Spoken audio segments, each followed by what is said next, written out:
ఒక్కసారి ట్రై చేయి బ్రో, ఒంటరితనం అనేది అవుతుంది నీకు.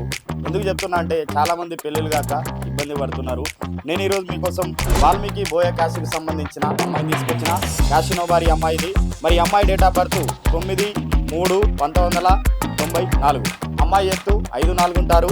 ఎడ్యుకేషను బీటెక్ చేశారు. ఈ అమ్మాయి ప్రస్తుతం సాఫ్ట్వేర్ ఇంజనీర్గా బెంగళూరులో జాబ్ చేస్తున్నారు. 10 లక్షల రూపాయల ప్యాకేజీ. మరి ఈ అమ్మాయి వాళ్ళు ఎలా తీస్తున్నారంటే ఆంధ్ర, తెలంగాణ, రాయలసీమ ఎక్కడైనా పర్వాలేదు, ఓసీ, బీసీ ఏ క్యాస్ట్ అయినా పర్వాలేదు. మరి మాదైతే కర్నూలు నేటివ్ ప్లేస్ కాబట్టి ఆంధ్ర అయినా పర్లేదు, తెలంగాణ అయినా పర్లేదు, రాయలసీమ అయినా పర్లేదు అంటున్నారు. కాబట్టి ఎవరైనా మరి క్యాషినోబార్ అమ్మాయి కోసం చూస్తున్నారా, మరి ఒంటరితనాన్ని పోగొట్టుకుందామని ఆలోచిస్తున్నారా, అయితే ఇంకెందుకు ఆలస్యం, వెంటనే వచ్చేయండి తెలుగు రేఖ మ్యారేజ్ బ్యూరోకి. మరి మా అడ్రస్ జగద్గిరిగుట్ట, హైదరాబాద్. మరి మన వాళ్ళు ఎవరైనా క్యాషినోబార్ అమ్మాయి కోసం చూస్తుంటే వెంటనే ఈ రీల్ను వాళ్ళకి షేర్ చేయి. మరి మీకు ఈ వీడియో నచ్చినట్టయితే లైక్ చేయండి, షేర్ చేయండి, సబ్స్క్రైబ్ చేయండి. దయచేసి గంట బరాబర్ కొట్టాల్సిందే.